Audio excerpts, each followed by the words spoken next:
France তাদের মতো খেলে উঠে গেল সেমিফাইনালে। আশরাফুল বোকাসোকা আর এমবাপ্পে হলো না, একটা বাঙ্কার গোল করলো। ফ্রান্স এখন খেলবে খুব সম্ভবত স্পেনের সঙ্গে সেমিফাইনালে। ওই ম্যাচটা যদি ফ্রান্স উতরাতে পারে তাহলে খুব বড়সড় সম্ভাবনা আছে ফ্রান্স এবার বিশ্বকাপ নেবে। অপরদিকে আর্জেন্টিনা, ইংল্যান্ড যেই উঠুক না কেন, আমার কাছে কেন যেন মনে হচ্ছে যদি স্পেনের সঙ্গে ফ্রান্স উতরায় উঠতে পারে তাহলে পরবর্তী চ্যাম্পিয়ন, মানে এই বিশ্বকাপের চ্যাম্পিয়ন ফ্রান্সই হবে। আর আশরাফুল এমবাপ্পে 19 ম্যাচে 20 গোল, এই ওয়ার্ল্ড কাপে মেসির সমান গোল 8।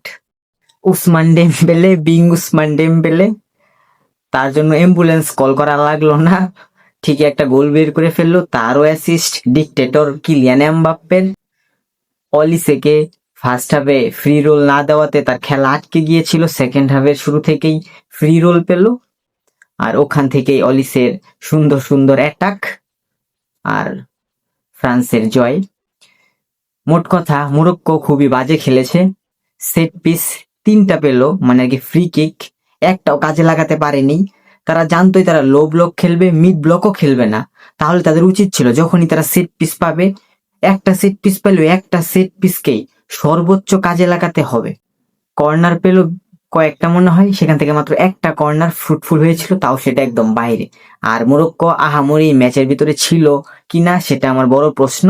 2-1টা থ্রেড ক্রিয়েট করলো, কিন্তু তাও কাজের কাজ কিছু করতে পারেনি। ফ্রান্স তাদের খেলায় শুরু করে অপোজিশনের দিক থেকে, একদম মাঝ মাঠ পার হয়ে অপোজিশনের ডি বক্স থেকে কয়েক গজ দূরে ফ্রান্স খেলা শুরু করে।